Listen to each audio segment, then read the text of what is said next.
आयुर्वेद के घरेलू नुस्खे। कहते हैं कि जान है तो जहान है, और ये भी कि एक तंदुरुस्ती हजार नियामत, मतलब अच्छी सेहत हजार तोहफों के बराबर है। ये महज कहावतें नहीं है, ये हम सबका सच है जिसे हम सब जानते हैं, बस मानना नहीं चाहते। कभी अपने लिए लापरवाह होकर तो कभी आलस के शिकार होकर। नमस्कार, मैं आप तक सेहत की वो सौगात लेकर आई हूँ जो आपकी तमाम बहानों पर भारी पड़ेगी। आपकी बीमारियों पर तो खैर भारी पड़ेगी ही। ये आयुर्वेद के घरेलू नुस्खों की सौगात है। हमारी संस्कृति में सदियों से मौजूद पीढ़ी दर पीढ़ी ये घरेलू नुस्खे ऐसे आगे बढ़ते रहे हैं जैसे संस्कार एक पीढ़ी से दूसरी पीढ़ी तक पहुंचते हैं। देखकर या सुनकर घरेलू नुस्खे बहुत काम के होते हैं, कई मामलों में बहुत फायदेमंद। लेकिन जब घरेलू नुस्खे आयुर्वेद से लिए जाएं, तब न सिर्फ इन पर हमारा विश्वास बढ़ जाता है, साथ ही इनकी गुणवत्ता यानी कि क्वालिटी, जिसका फर्क साफ साफ उस बीमारी पर दिखता है, और बढ़ जाती है। क्योंकि आयुर्वेद अपने आप में एक विज्ञान है, पूरी तरह से प्रमाणित, सदियों से आजमाया और परखा हुआ। आयुर्वेद दरअसल आयुर्विज्ञान है, जिसका मतलब होता है जीवन का विज्ञान। ये 5000 साल से भी ज्यादा पुराना इलाज का तरीका है जो सीधे बीमारी पर काम करता है, बीमार पर नहीं। फर्क समझे आप? आयुर्वेद में शरीर में घुसकर बैठी बीमारी को दूर करते हुए ये कोशिश होती है कि शरीर पर न बीमारी का न दवाई का कोई बुरा असर पड़े। वरना क्या होता है कि आप सरदर्द की दवा लेते हैं और सरदर्द तो ठीक हो जाता है, लेकिन आपको एसिडिटी हो जाती है। फिर आप एसिडिटी के लिए दूसरी गोली खाते हो, इसके साइड इफेक्ट में कुछ और होता है और सिलसिला चलता रहता है। आयुर्वेदिक दवाओं, नुस्खों और इलाज के किसी भी तरीके का कोई साइड इफेक्ट नहीं होता। आयुर्वेद दुनिया का सबसे पुराना स्वास्थ्य विज्ञान है। जब बाकी सभ्यताओं ने ठीक से आंखें भी नहीं खोली थी, तब आयुर्वेद में इंसानी शरीर को सर्जरी तक करके रोग मुक्त किया जा रहा था। इस बारे में बकायदा लिखा जा रहा था ताकि आने वाली पीढ़ियां भी इसका फायदा उठा सके। और वाकई ये हुआ भी। न सिर्फ हमने बल्कि तमाम दुनिया ने हमारे आयुर्वेद से खुद को अच्छी सेहत और लंबी जिंदगी का तोहफा दिया। आज भी देश और विदेश में आयुर्वेद पढ़ने वालों को चरक संहिता, सुश्रुत संहिता पढ़ाई जाती है, अष्टांग हृदय पढ़ाया जाता है। आयुर्वेद वो विज्ञान है जो हर किसी के लिए है। इसमें इलाज के लिए आपका बहुत अमीर होना जरूरी नहीं है। आप अपनी रसोई से अपने लिए सेहत के मोती चुन सकते हैं। आपके पड़ोस के पंसारी की दुकान में बस थोड़े से दाम में अपनी बीमारियों का इलाज पा सकते हैं। लेकिन उसके लिए आपको अपनी बीमारी को समझने और उसके लिए आयुर्वेद में बताए नुस्खों को सही तरीके से समझने की जरूरत है। क्योंकि आयुर्वेदिक नुस्खे का साइड इफेक्ट भले ना हो, उसका सही इफेक्ट तब होगा जब आप सही नुस्खा अपनाएंगे और आजमाएंगे। और यही बताने के लिए मैं आपके साथ हूँ। आयुर्वेद के बारे में लोग दो तरह की राय रखते हैं। एक जो इस पर आंखें बंद करके विश्वास करते हैं, और दूसरे वो जो इसे आखिरी विकल्प के रूप में इस्तेमाल करते हैं। आयुर्वेद को नकारने वाले लोग अगर हुए भी तो अपवाद ही होते हैं। अब आप पूछोगे कि मुझे आयुर्वेद में इतनी दिलचस्पी कैसे हुई? उसके लिए मैं आपको अपने जीवन की एक घटना सुनाती हूँ। मेरे पिताजी का पुश्तैनी गांव हिमाचल में है, दूर पहाड़ों की गोद में, शहर के शोर शराबे से कोसों दूर, शांत और सुंदर। हम अक्सर गर्मी की छुट्टी में गाँव जाते। गाँव में बिताए दिन साल के सबसे अच्छे दिन होते थे। मेरे दादाजी आयुर्वेद के वैद्य थे। गांव के घर में ही उनका एक छोटा सा दवाखाना था, जहां बैठकर वो मरीजों की नब्ज देखते, खान पान पूछते और फिर पुड़िया बनाकर दवा देते। हम अक्सर खेल खेल में दादाजी की नकल उतारते। कोई मरीज बनता तो कोई डॉक्टर, और कागज की पुड़ियों में दवा की जगह मिट्टी भरते। ये खेल हमें बहुत मजा देता। दादाजी उस पूरे इलाके में वैद्य जी के नाम से मशहूर थे, लेकिन हम सब दादाजी की दी हुई पुड़िया को बस खेल समझते थे। बचपन बीता और गाँव जाना बहुत कम हो गया।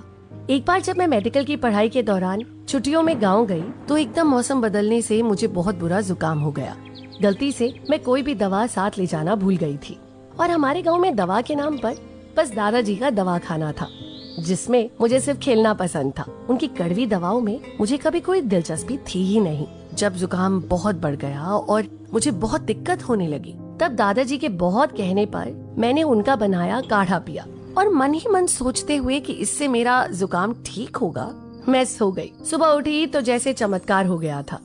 मेरी बंद नाक खुल चुकी थी, सर दर्द, बदन दर्द और हरारत सब गायब थे। बहुत अच्छा लग रहा था।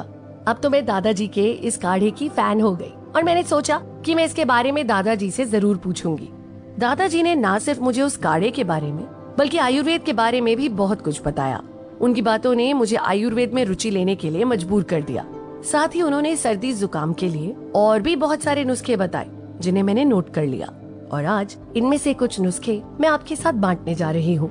लेकिन उससे पहले, जैसे कि मैंने आपसे पहले भी कहा, हमें बीमारी को समझकर उसके बाद उस पर काम करना है। अब जैसे सर्दी जुकाम को ही ले लें, है तो एक आम बीमारी, लेकिन कैसे नाक में दम कर देती है। नाक बंद हो जाए तो सांस लेना मुश्किल और नाक बहने लगे तो कोई काम करना मुश्किल। ठीक होने पर आए तो 3 दिन में थोड़ा सा परेशान करके चलता बने और परेशान करने पर आए तो हफ्तों तक जान आफत में डाल कर रखे। बड़े तो बड़े, छोटे बच्चों को भी काफी परेशानी होती है।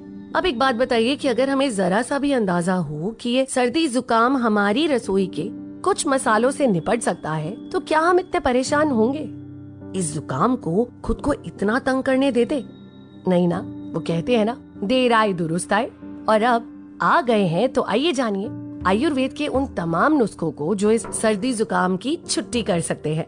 लेकिन लड़ाई से पहले दुश्मन को समझना बहुत जरूरी है। उसकी ताकत और कमजोरियों को जाने बिना 2-2 हाथ करने जाएंगे तो मुंह की खाएंगे। इसलिए पहले समझते हैं आखिर ये सर्दी जुकाम क्या बला है। सर्दी जुकाम एक वायरस की करामात है और इसे पैदा करने वाले लगभग 200 वायरस इस वक्त हमारे आसपास मौजूद हैं। कुछ हल्के फुल्के तो कुछ एकदम पहलवान, जिनकी मार एकदम चित कर दी। पिछले 2 साल से जो कोविड-19 दुनिया भर में तांडव कर रहा है, ये इन्हीं वायरस में से एक कोरोना वायरस की नई पीढ़ी है। और 100 साल पहले जिस स्पेनिश फ्लू ने करोड़ों लोगों को मार दिया था, वो भी इन्हीं जुकाम फैलाने वाले वायरस का बुजुर्ग है। तो अब ये गलतफहमी नहीं पाल कर रखनी कि जुकाम ही तो है, क्या बिगाड़ लेगा। लक्षण तो सबको पता ही है, नाक बहना या बंद हो जाना, बदन दर्द, गले में खराश, सर दर्द, बुखार, खांसी और आंखों में जलन। अब सीधे चलते हैं अपने किचन की तरफ और पहचानते हैं उन सारे अस्त्र शस्त्रों को जिनसे हम जुकाम को भगाने वाले हैं। वैसे कहते हैं कि असली योद्धा तो वही होता है जो युद्ध की तैयारी युद्ध से पहले करके रखे, ताकि दुश्मन खुद पर हावी होने का मौका ही ना दे। ये बताइए कि आप चाय तो पीते हो ना? थकान उतारने के लिए पीते होगे, नींद भगाने के लिए पीते होगे या रिश्ते निभाने के लिए पीते होंगे। आज से सर्दी जुकाम भगाने के लिए पीजिए और रोज पीजिए, ताकि एक बार भागे तो आपका पता भूल जाए। कैसे बनानी है ये करामती चाय मैं बताती हूँ। अच्छा, 1.5 कप पानी लेना है, उसमें मिलानी है आधी मुट्ठी के करीब तुलसी की ताजी पत्तियाँ और 1 गांठ हल्दी की। हल्दी की गांठ आपको पंसारी के पास मिल जाएगी। अब इसे खौलाना है और 1 कप के करीब रह जाने पर छान लेना है और फिर गर्मा गर्म पी लेना है। ये चाय ना सिर्फ आपका जुकाम भगाएगी बल्कि आपका हाजमा भी दुरुस्त करेगी, आपकी किडनियों को भी स्वस्थ रखेगी और पेट की कब्ज और एसिडिटी को भी ठीक रखेगी और तो और आपके दिमाग को भी शांत रखेगी। अब बताइए, कभी सुना था ऐसी चाय के बारे में? वो भी लगभग फ्री। एक चाय से इतने फायदे आपको आयुर्वेद के अलावा और कहीं मिल सकते हैं? बोलो बोलो। अगर चाय से परहेज है, कोई पुरानी दुश्मनी टाइप है, तो दूध भी तो है, उसे आजमा लेते हैं। हल्दी यहाँ भी साथ चलेगी, लेकिन इस बार पिसी हुई, यानी मसाले के डब्बे से निकलनी है और 1 ग्लास गर्मा गर्म दूध में 2 चम्मच मिला देनी है। साथ में मिलाना है थोड़ा सा शहद और सोने से पहले गर्मा गर्म पी लेना है। ये आपका सर्दी जुकाम तो दूर करेगा ही और साथ ही छाती में जमा पुराना कफ भी निकल जाएगा। हल्दी में कुदरत ने मिला रखी है एंटीबायोटिक और एंटीवायरल क्वालिटी, वो भी बिना किसी साइड इफेक्ट के। तो ये ना सिर्फ आपका जुकाम भगाती है, साथ ही आपको बनाती है एकदम सुंदर, आपकी त्वचा में चमक आती है, आपकी पीठ घुटने के दर्द में आराम पहुंचाती है। घर में अगर बच्चे हैं तो उनको रोज इस दूध को पीने की आदत डलवाइए और उस उम्र से पिलाइए जहां वो आपकी बात मानते हैं, क्योंकि थोड़े से बड़े होकर पिलाएंगे तो वो बिदक सकते हैं, जैसे नॉर्मल दूध पीने से बिदकते हैं। इसे रोज पीने से उनकी इम्यूनिटी बढ़ेगी। फिर सर्दी जुकाम क्या, वो हर बीमारी से आराम से लड़ लेंगे। अब अगर आपको दूध से कोई भी समस्या है, जो कि हो सकती है, क्योंकि कुछ लोग दूध के प्रति एलर्जिक होते हैं, उन्हें दूध सूट नहीं करता, तब क्या किया जाए? तब हल्दी की शरण में ही जाया जाए, लेकिन बिना दूध के। आपने आधा चम्मच के करीब हल्दी पाउडर लेना है, उसे सावधानी से बिना जलाए भून लेना है और उसमें शहद मिलाकर रात सोने से पहले चाट लेना है। बड़े तो बड़े, बच्चे भी शहद के स्वाद के कारण इसे आराम से चट कर लेंगे और जुकाम की छुट्टी कर देंगे। बच्चों से याद आया, जुकाम के सबसे ज्यादा शिकार तो ये मासूम होते हैं और इनको कुछ भी खिलाना पिलाना मतलब एक नई जंग छेड़ना। तो जब बच्चों को जुकाम हो और वो आपके घरेलू नुस्खे में कुछ खाने पीने को तैयार ना हो, तब क्या किया जाए? तब ये किया जाए कि निराश ना हुआ जाए, क्योंकि आयुर्वेद में हर समस्या का समाधान है, बस जानने और आजमाने की देर है।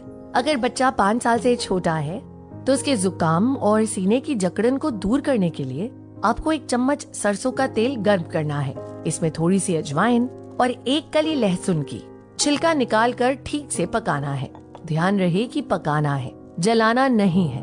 अब उसे सहने लायक गर्माहट में बच्चों की छाती और पीठ पर हल्के हाथों से मल देना है। फिर थोड़ा गर्म सा कुछ और देना है। सुबह तक बच्चे को काफी आराम आ जाएगा। एक दूसरा उपाय है कपूर। हर घर में होता है।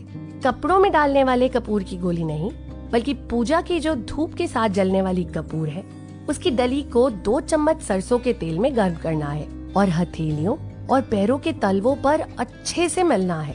इससे भी बहुत आराम मिलता है। अगर बच्चे अच्छे हैं यानी आप जो खिलाना चाहो थोड़ा तमाशा करके खा लेते हैं, उनके लिए बहुत आसान है और असरदार नुस्खा बताती हूँ। थोड़ा सा अदरक कसें, कुछ तुलसी की पत्तियां मसलें और 6-7 बूंद अदरक के रस में इतनी ही बूंदे तुलसी का रस भी डालें। इन दोनों को 1 चम्मच शहद में मिलाकर बच्चे को सुबह शाम चटा दें। बंद नाक खुल जाएगी, बहती नाक रुक जाएगी। लहसुन तो हर रसोई का जरूरी हिस्सा है, लेकिन आपको पता है कि लहसुन के और भी कई गुण हैं जो हम नहीं जानते। लहसुन में एक एंटीबैक्टीरियल, एंटीवायरल, एंटी फंगल होता है जिसे एलिसिल कहते हैं। ये सर्दी जुकाम को भगाता है। तेज जुकाम हो तो 4-5 लहसुन की कलियों को घी में भूनकर सुबह शाम खाएं। ऐसा 2-3 दिन करने से जुकाम में बहुत फायदा होगा। स्वाद थोड़ा खराब जरूर लगेगा, लेकिन फिर ये भी सोच लीजिए कि ये खराब स्वाद बस दिन में 2 बार, सुबह और शाम थोड़ी देर के लिए, लेकिन उस जुकाम को भगा देगा जो कम से कम हफ्ता भर आपका जायका और मूड दोनों को बिगाड़ कर रख देगा।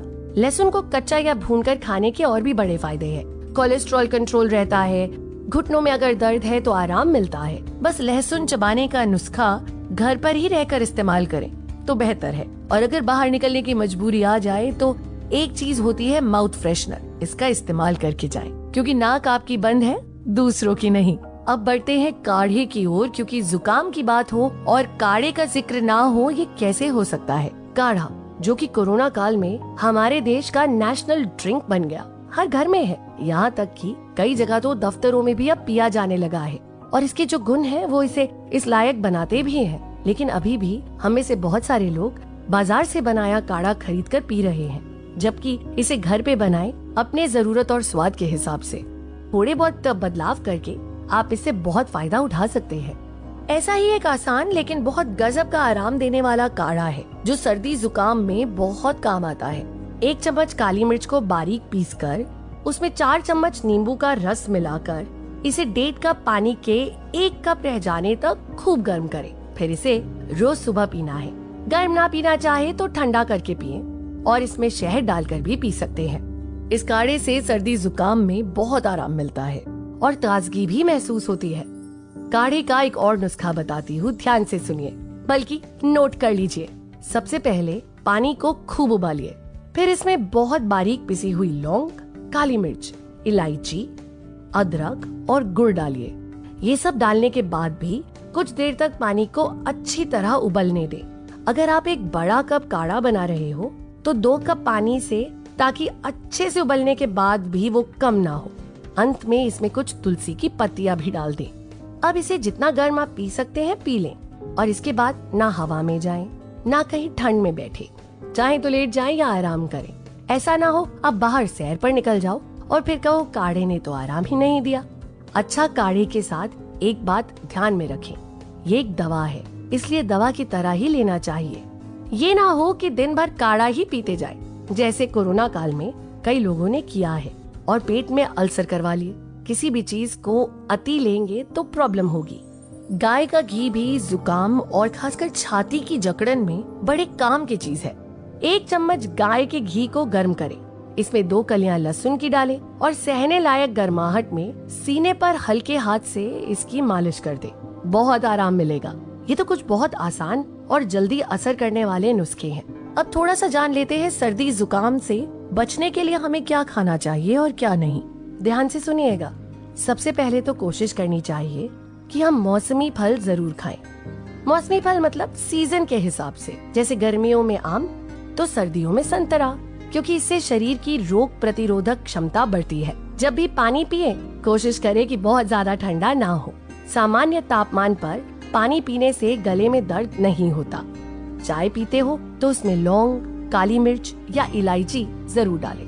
ये बहुत फायदा करते हैं। तेज धूप से आप तुरंत आकर ठंडा पानी ना पियो या एकदम से एसी में मत बैठो।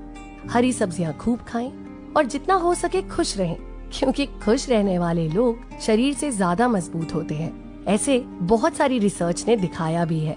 तो बताइए कैसे लगे आपको सर्दी जुकाम भगाने के शुद्ध घरेलू आयुर्वेदिक नुस्खे? अच्छे लगे हो तो बताएं, ना लगे तो जरूर बताएं, क्योंकि हम कुछ और मेहनत करके आपके लिए बेहतर नुस्खे ला सकें। इस एपिसोड में इतना ही। अगले एपिसोड में बात करेंगे किसी और बीमारी और उसके लिए आयुर्वेद के घरेलू नुस्खों पर। तब तक के लिए नमस्कार।